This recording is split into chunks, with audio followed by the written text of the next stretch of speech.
Welcome to Happiness Habits. Our mission at Happiness Habits is to spread happiness and joy to everyone. We want to support you and encourage you to be the best version of yourself. What for you is the true essence of happiness? It's a question that carries as many answers as there are stars in the sky. That's because happiness, in its purest form, is subjective. It's a unique blend of emotions, experiences, and perspectives that varies from person to person. This diversity of definitions is what makes happiness such a fascinating topic to explore. But while our definitions of happiness may differ, there's one common thread that weaves us all together: the pursuit of happiness. And in this pursuit, the cultivation of happiness habits is pivotal. These are the small, everyday practices that nourish our soul, rejuvenate our spirit, and ultimately shape our perspective of the world. They're the building blocks of a life filled with joy, contentment, and well-being.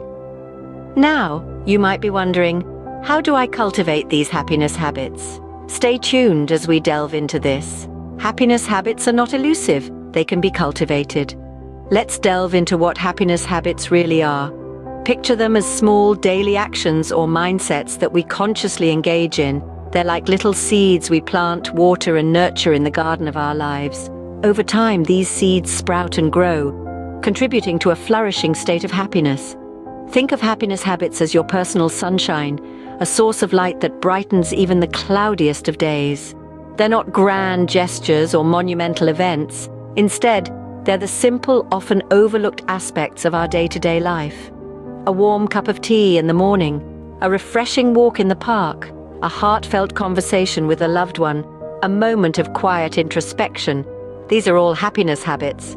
The beauty of these habits is that they're not one-size-fits-all.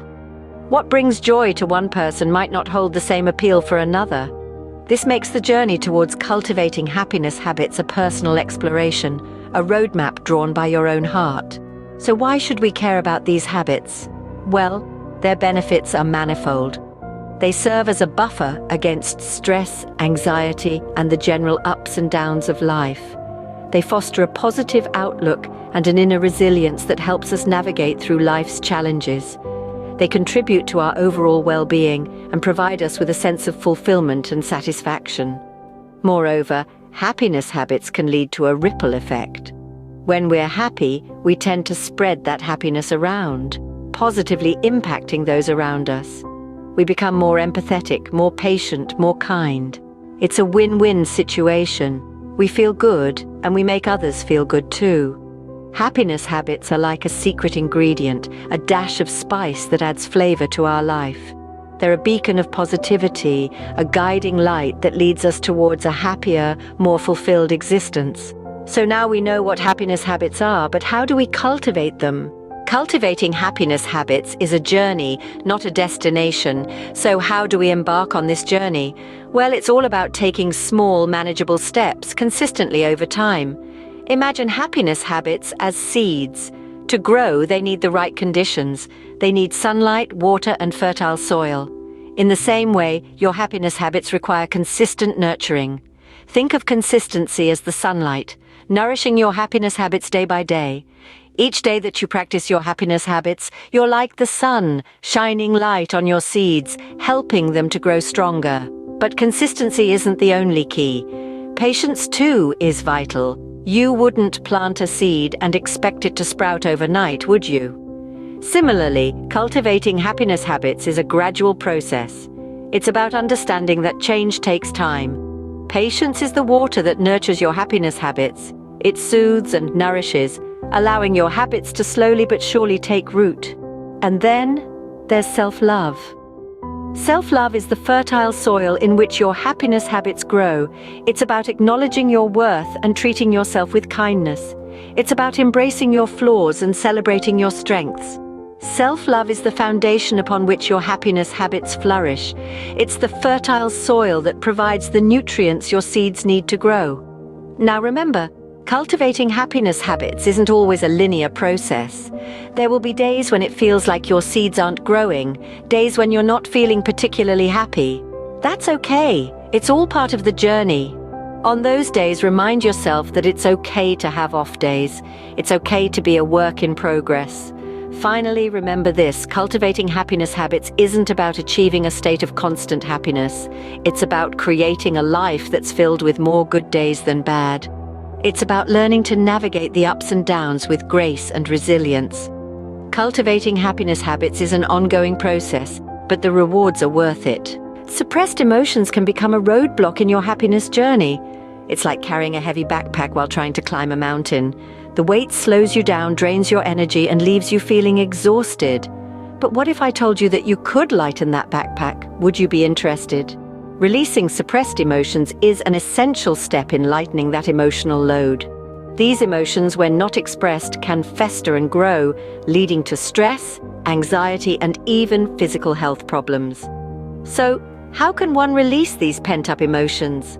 One effective method is journaling. Writing about our feelings can provide a safe outlet for expression. It's like having a personal, confidential conversation with your deepest self. You don't have to worry about judgment or criticism. Just let your thoughts flow onto the page. Meditation is another powerful tool.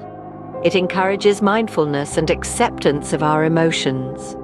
Instead of shoving feelings aside, we learn to acknowledge them, understand them, and let them go. It's like watching leaves floating down a stream, observing without holding on. Seeking professional help is also a viable option. Therapists and counselors are trained to help us navigate our emotional landscape. They can provide strategies and tools to assist in the releasing process. So start today. Make the choice to lighten your emotional load.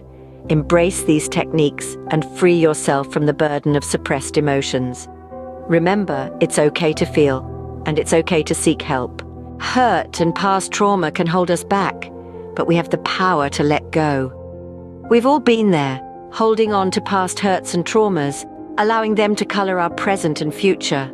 It's a heavy burden to carry, but the good news is, it's one we can choose to put down. Imagine carrying a bag of rocks. Each rock represents a past hurt or trauma. The more rocks you carry, the heavier your burden becomes. Now imagine choosing to put down that bag. That's the power of letting go. So how do we start? Forgiveness is a great place to begin. Forgiveness isn't about excusing the person who hurt you or the circumstances that caused your trauma. It's about liberating yourself from the weight of resentment and anger. It's about choosing peace over bitterness. Next, acceptance. Acceptance doesn't mean you have to like what happened or agree with it. It means acknowledging that it did happen and it's a part of your story. Acceptance is recognizing that although we cannot change our past, we can change our relationship with it. Then focus on the present. The past is a memory and the future is a projection. Only in the present can we truly live and experience life. By focusing on the present, we can start to let go of past hurts and traumas. We can start to enjoy the beauty of now. Finally, seek help if you need it. There's no shame in reaching out to a trusted friend, family member, or professional. Sometimes we need a little help to navigate the process of letting go. Remember, letting go is a journey, not a destination. It's a process, not an event. It takes time and patience. It's about self-love and self-care. It's about choosing to free yourself from the weight of past hurts and traumas. Letting go doesn't mean forgetting. It means freeing yourself from the pain. It's about giving yourself the gift of freedom and peace. It's about choosing happiness over hurt. It's about embracing the power of letting go. Being centered and grounded is key to cultivating happiness habits. This state of equilibrium allows us to navigate the ups and downs of life with grace and resilience. But what does it mean to be centered and grounded? It's about being fully present in the moment, balanced in your physical, emotional, and mental states, and deeply connected with your inner self and the world around you. One practical way to achieve this is through mindfulness. This practice involves focusing on your breath, observing your thoughts and feelings without judgment, and fully immersing yourself in the present moment. You can practice mindfulness anywhere, anytime, while eating, walking, or even during mundane tasks like washing dishes. Another vital aspect of being centered and grounded is maintaining a balanced lifestyle. This means taking care of your physical health through regular exercise and a nutritious diet, nurturing your mental health with activities that stimulate your mind, and nourishing your emotional health by connecting deeply with loved ones and engaging in activities that bring you joy.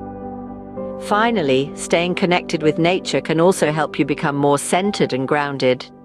Spending time outdoors, observing the beauty of the natural world, and disconnecting from digital distractions can have a profound calming effect, helping you feel more balanced and connected. Remember, happiness is a journey, not a destination, so take your time, be patient with yourself, and enjoy the process. We hope you enjoyed our video. Please visit our website at happiness.coach.